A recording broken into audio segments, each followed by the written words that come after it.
The following presentation was made possible by the Alltech Media Group, a Southern California multimedia company providing exponential branding and marketing services to all their clients. The Alltech Media Group understands the value of the 3W strategy, providing their clients proven, trackable results. Let us make it easy for you to grow your business. Visit alltechmedia.com.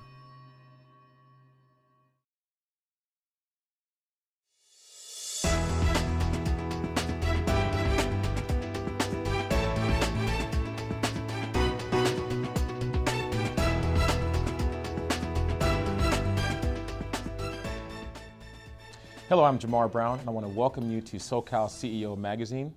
Today we'll be featuring business owner and consultant Ray Anderson. For 30 years, Ray has been helping small business leaders get their people right in order to get their business right. In 1993, he founded Anderson Business Coaching, or ABC, around the concept of a no-collar workforce.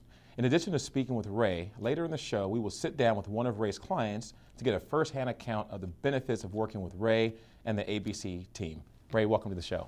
Thank you. I appreciate it, Jamar. You know, Ray, I want to get started by having you briefly describe your background and how you got into business coaching.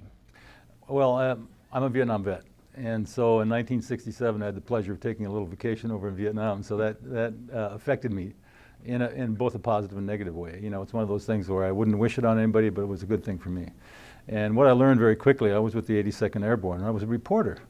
And I learned very quickly that the soldiers I worked for, went with, understood that a good leader they would take a bullet for, and a bad leader they would reserve a bullet for. So it began to, teach me things about leadership that I thought were important. And then I came back after Vietnam, finished my degree, went and did some reporting and some other things, and ended up being a laborer in the Trans-Alaska Pipeline, in which I again learned more about leadership and how leaders have a huge impact on frontline workers, and sometimes they don't understand that. So it kind of made me begin to question, why is it some people do well though they have a lot of potential and others don't? And is it leadership, or how can it be changed? So that's kind of what started my interest in it, and I moved from there. So. Well, it's interesting. I mean, and we could translate your Vietnam experience in terms of some people wanting to reserve a bullet or take a bullet for their leader. In the workforce, we call that some employees would, jump through hoops for their managers, and others try to get them fired. Right. What are some things that you saw as the difference between the two types of individuals as it related to their leaders? What we found is that good-hearted leaders had a capacity for being able to draw out the best in people. And, so to me, that's, culture is really, really important, and we've drawn from John King, who wrote a book called Tribal Leadership, in which he talks about culture eats strategy for breakfast. And so, we always try to contrast strategy, which is transactional, and all the systems that are required to make something work. But culture is transformational, and if you don't have people engaged, they become toxic. And so a good leader understands how to do that, and it's difficult to make that work, but that's the challenge that we face, and that's what we try to do.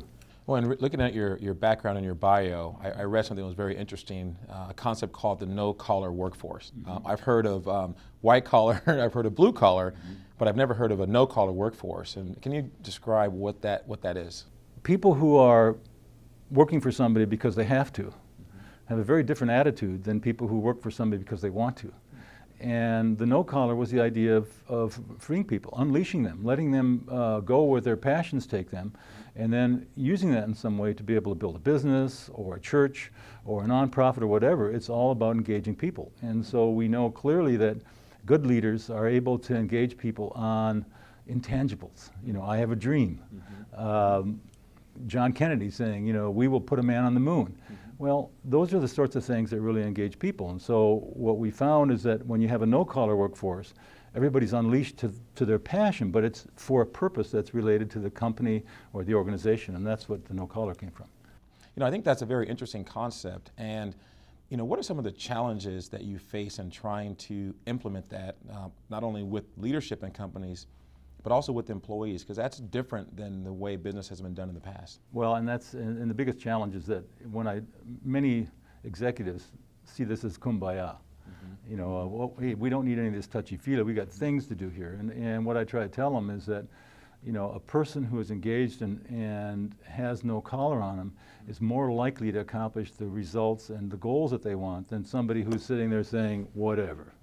And so how do we put that together? And I go back to that notion, strategy are the bricks of an organization. It's all the systems in place, et cetera, that make something happen from A to Z, which gets it to the client. Culture, though, can prevent that. As I said, you know, John King pointed out, culture can destroy strategy. So how do you build that connection? What I find is that most organizations do not have a good communication structure that removes what I call information clots. Okay. And what I mean by that is that somewhere along the organization there is a spot in there where a supervisor or somebody else will hold information because he can, and he wants to be able to control it. And wherever that point is, that means the leader is no longer getting access to information that would help him achieve his goals. If you have a good communication structure which has checks and balances to make sure that doesn't happen, you have a good system that works. But most people don't see that as important as the business elements. And to me, it's even more important. And when I find good people, good leaders say, yes, I understand that. So it's transactional in that we have to have a system to make it work, and it's cultural in that it engages people. Excellent. You know, we don't have enough time to really dive into your entire program, but I find what you're saying very fascinating. And I think from a business perspective, I think of elements of fear in terms of open communication, politics in business in terms of preventing the flow of information. So give me a couple of ways that you would go in and break down fear, you know, get through politics and implement your strategy of really the importance of culture over pure strategy. I had a very significant mentor who was a senior VP of HR at Nokia. His name was UC Hokanen. And UC quickly understood back in the early 90s when they were struggling to survive, the CEO said, look, we have to connect with the front line. And he literally, when they were in the midst of a bankruptcy, went to all the front line at the different plants and said, look, without your help, we're never going to get this. I'm going to give you access to information that is confidential and could destroy us. But I'm going to trust you to give it, use it to help us grow. Well, from that point until 2000, that grew from 2% to 33% of the marketplace. And so a lot of the principles that were floating around in my head, UC had articulated and actually implemented at Nokia. So I was able then to be able to draw from him and say, okay, how would we do this inside of organizations? How do we get executives to get out of the groupthink and feeling like I've had broken promises, broken dreams, and broken things happen to me, and I don't trust my employees. On the other hand, you have employees saying, I don't trust them. And so we have this us and them, and the way in which we break that down is we bring them back together and start asking them to engage with us. And so we have a system that helps us do that on a simple, straightforward basis. It begins with an assessment, an anonymous assessment, because I've learned you can't get to where you want to go unless you know where you are. And most organizations never take the time to find out what that is. And we have this powerful tool based on best practices that enables you to get access to employee information anonymously that gives you insights that otherwise you wouldn't get. And I would imagine that assessment, is that the main tool you use to sort of when you first start working with a client to understand where the client is at that point in time? And we know from being lost, the first thing we ask people is, where are you?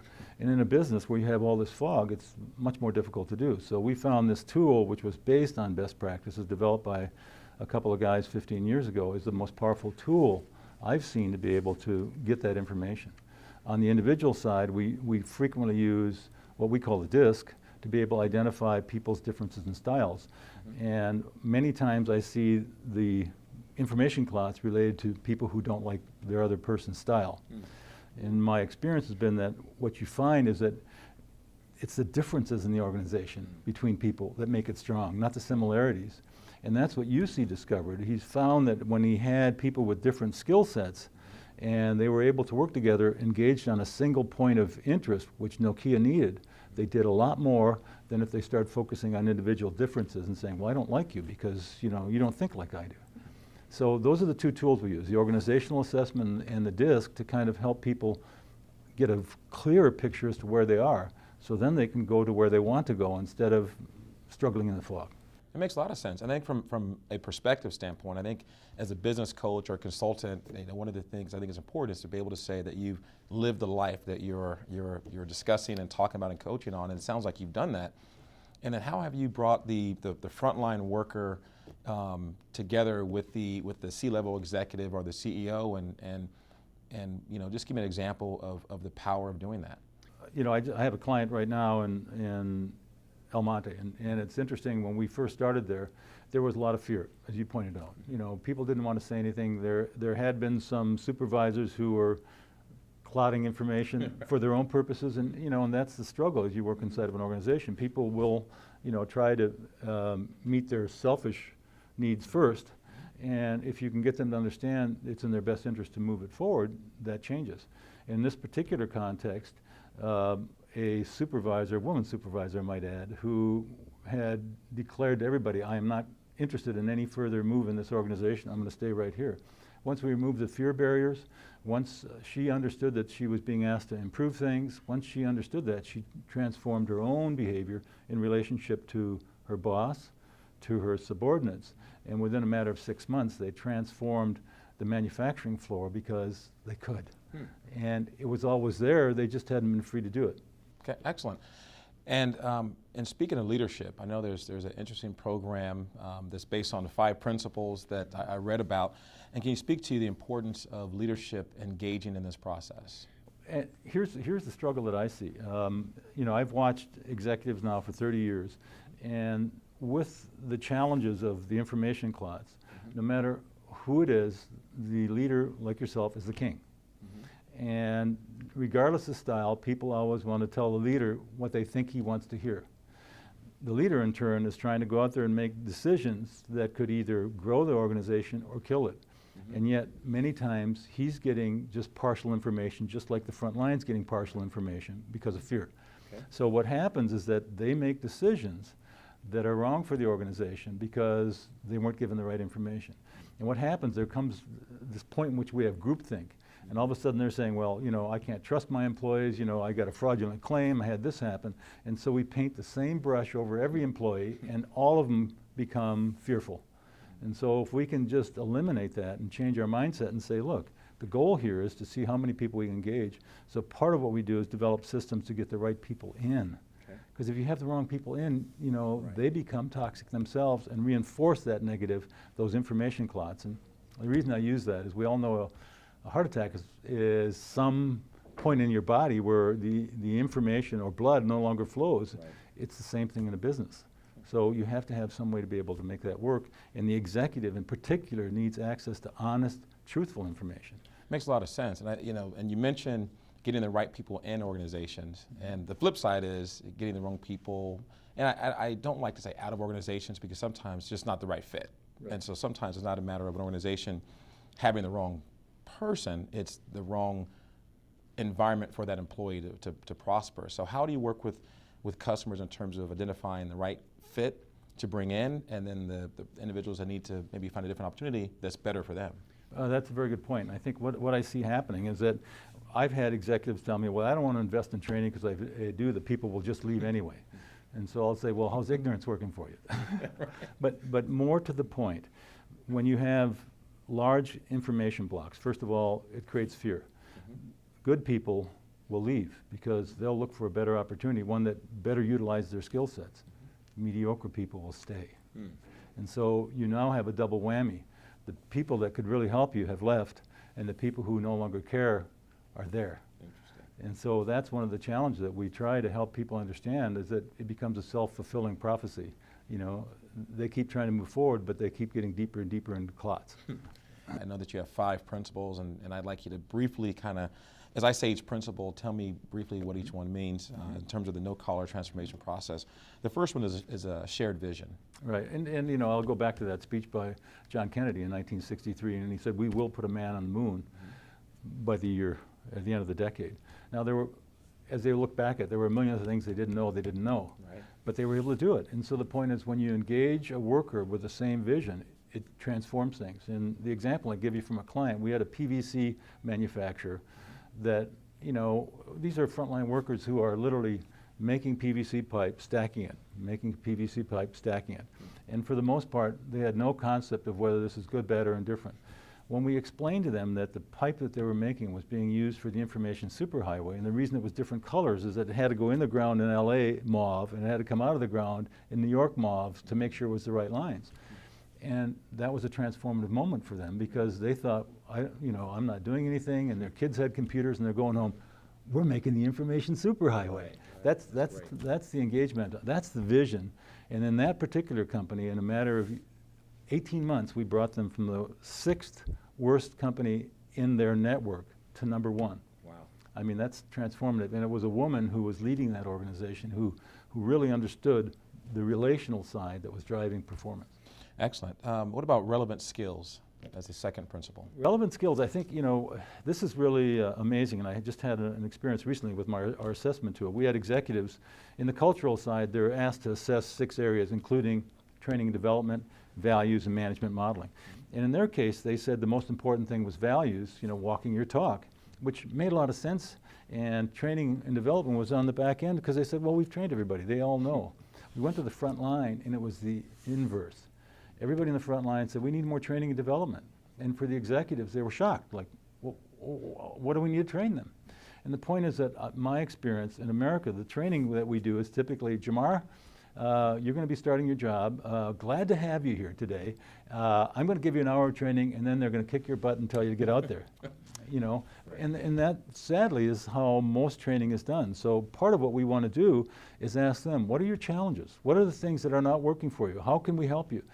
And what we don't do in America is that we don't take suggestions seriously. We just take them, and then they drop. And so what happens, employers find their suggestion box filled with obscene notes and gum wrappers and all sorts of things because nobody implements, and they go back into whatever. Right. So part of our job is to create that link in which, even if you can't implement a suggestion, you have to give the person feedback on why. What about, and this is something that I think the viewers will be interested in, meaningful incentives and standards. And here, the research over and over shows that, if you ask employees to rate the number 1, 2 through 10 items, pay is typically 5th or 6th. Respect, recognition, challenge are always much higher. So when you remove those, it always becomes a red herring. I'm leaving because I could get paid more. But the truth of the matter is, nobody listened to me. I never got thanked for the things I did here. And so some of this is so rudimentary simple about human relationships that in the hubbub of day-to-day activity, people forget about. These are people, And that's why we believe high tech is good systems, and high touch is how do you engage the person so to make them feel important. And because they are. Today in this economy, you need everybody in there. And if you didn't, they wouldn't be there. But if they're only participating, at a minor level, it hurts you. Many of them come in, frontline workers, they punch in the clock and they turn off their brain. And when they leave, they punch out and they turn their brain back on. Think of the waste in terms of human potential and what somebody could do when all that gray matter is just going to waste. What about, especially in an environment of limited resources, I see that you have appropriate resources as one of the pillars. It seems challenging to do that. Can you explain how you work with companies to apply appropriate resources in an environment of less and less resources? Well, and I think, part of what we try to do with executives is realize, you don't have to hire somebody full-time. You can outsource a lot of things. There's lots of different ways, but we get stuck in our thinking. Our belief sets are, well, I have to hire somebody. Well, maybe you don't. More importantly, when you get to the front line, we were in an organization which had a big sign on the wall that said cleanliness is important to our safety, et cetera. And this place was an absolute mess. And I said, I don't get it. What's this up here? And he says, we don't have a broom.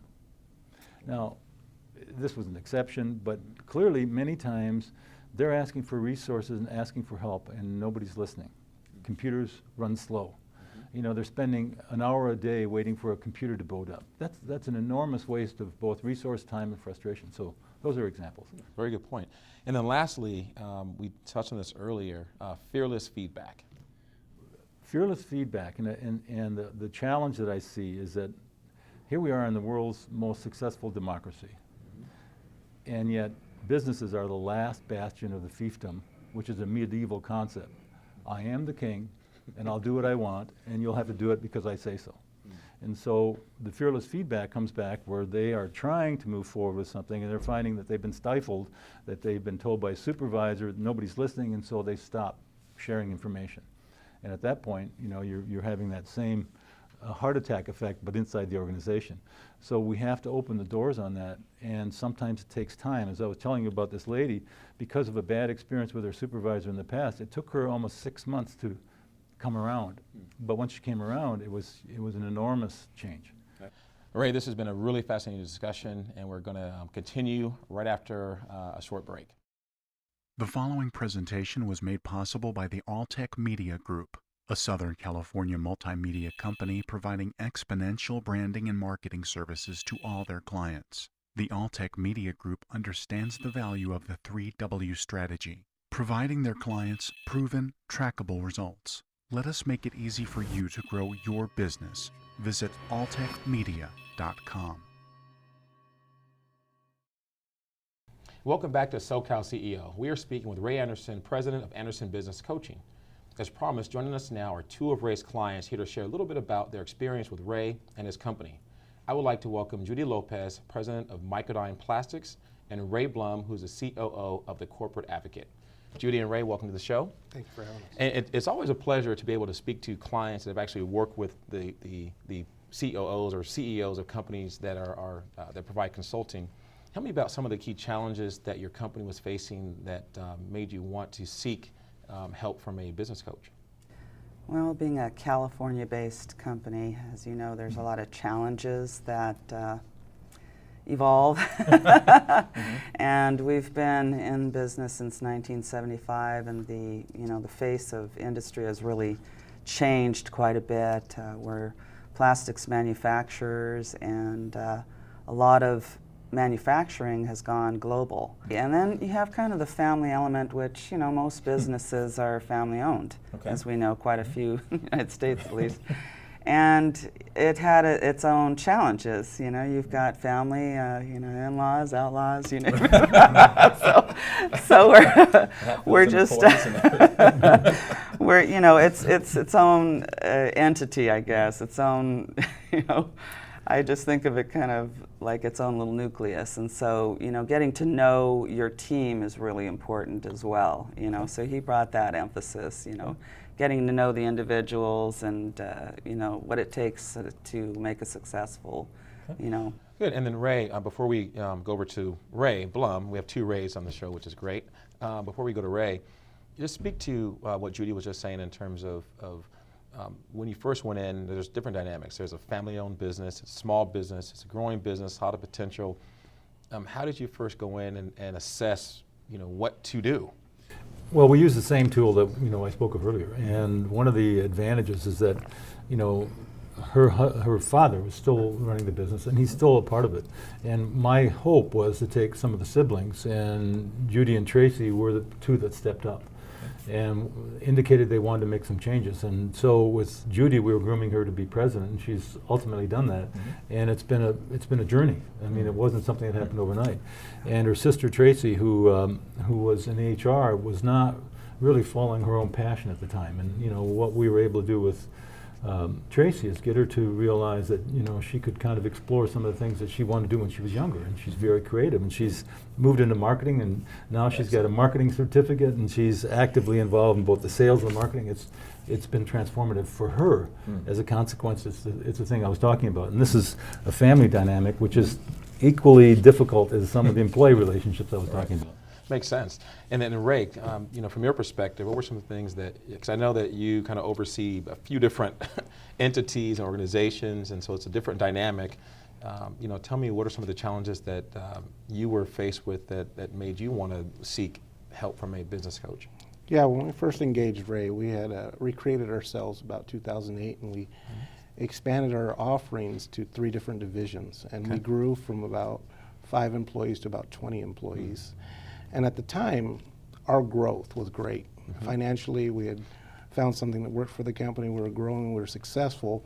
But in that growth process, we also disconnected, I think, from some of our frontline workers and listening to them. We got into the execution of the plan and got away from listening to some of our employees and sitting down with them a little bit. So in engaging Ray, I think it it wasn't anything that was learned for the first time, but it was refocusing on really what drives our business, which is our people. You know, you said something very interesting. That is, a lot of times, the financial success of a company may mask or may, you know, make the company feel like everything's great. You know, it's if we're making money, we're fine. How did you, you know, say, well, we're making money, doing well, but? Well, and again, I think we did all right listening to our employees, and we would have meetings where we would talk a lot. In the process of working with Ray and through his organization, we started listening as much as we talked. We listened to the feedback from the assessments that he did. And one of the things that came up from our employees was customer service. Okay. So in our growth, they felt like our customer service had suffered. And so as a team effort, we focused on that customer service, and I think today we're much better for that. Interesting. And our clients would attest to that as well. Great, great. And you know, Ray, just, speak to, you know, kind of going in initially and uncovering, you know, through the assessment, you know, kind of the key thing is that you needed to start doing in the organization. Well, with the, you know, and the neat thing about the tool is that the tool drives us, not me. And you know, and it's really helpful to have input from everybody anonymously. It breaks down a lot of barriers because people feel, one, they're being listened to. Second, is it asks some difficult questions, and it's humbling because you know, most of the CEOs give themselves very low scores because they realize, oh, I don't know this, I don't know that. And for the front line, it gives them an opportunity to really give some input. And in both these cases, and Ray's in particular, you know, I had known both he and the president of the organization for a long time, and it was clear that they have an interest in engaging both their clients and their employees, and this was a way to be able to do that they hadn't been able to access before. And again, it's, you know, I don't care how nice a leader is, he's still the king. And people will give them or her, you know, information that they want them to hear, and sometimes it's not what they need to hear. Ray, kind of tell me, what were some of the key roadblocks or challenges or resistance that you faced when you first started to, you know, when you first brought in Ray to begin the process of transforming the organization? Well, we made a conscious effort to hire based on culture and less on experience. So as we did that, it took a lot of focus on training and education for our employees, ourselves, and there was a lot of focus on that. And I think in the process of focusing on teaching so much, and we had pretty, I think, decent communication skills, but it was refocusing on realizing that they all had different strengths, and we needed to listen to the different strengths and implement some of that into our strategy. And so I think that was one of the biggest things for us. And also I think the programs that Ray brought, at the time, you know, it's hard. There's a balance being saying, hey, I need to do training.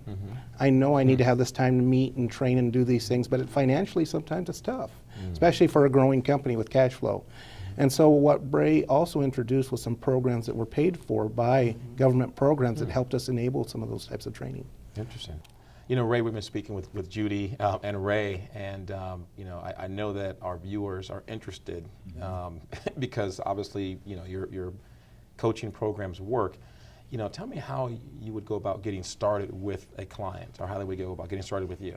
Well, the first thing we do is we try to reach out to them and talk about the assessment, because it's the easiest way to be able to get this. As I said before, you know, you can't help somebody if we don't know where they are. And so in both cases, you know, one, we had a very long-term organization, another one, a successful financial organization, but in both cases, there was something broken, and they weren't quite sure exactly what it was, and so this was the easiest way to get in there.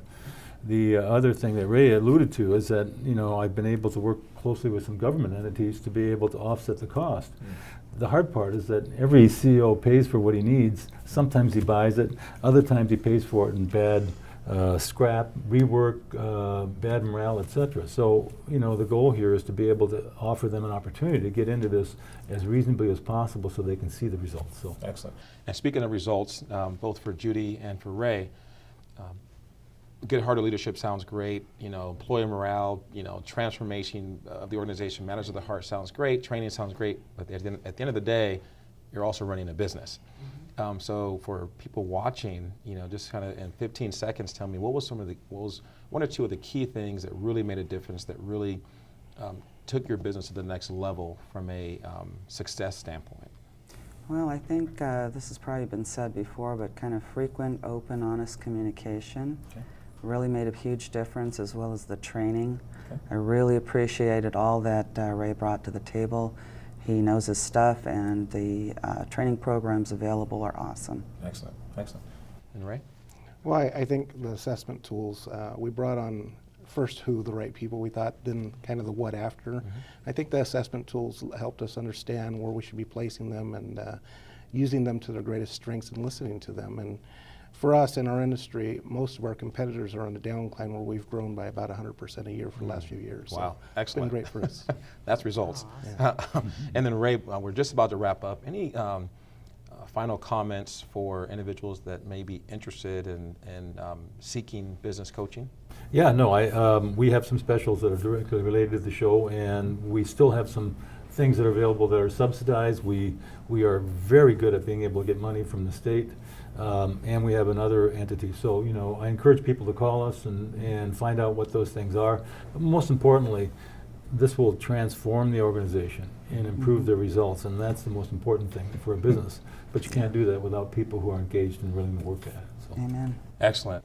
You know, Judy, Ray, and Ray, I want to thank you very much for your time. It's been a very informative discussion, and it sounds like that the employees of your organizations are really benefiting from your work with Ray and his assessment tools and his programs. At the end of the day, you know, happy employees and engaged employees really make a difference, and it sounds like that's what's happening in your organizations thanks to Ray's help. So thank you all very much. And for 30 years, Ray and ABC have been helping executives and small business owners free up 1/3 of their time by working harder for 90 days so they can get the benefit of working smarter for a lifetime. If you would like to learn more about the products and services that Anderson Business Coaching offers, please call 951-634-6714 or visit andersonbusinesscoaching.com. Thank you for watching SoCal CEO. I'm Jamar Brown.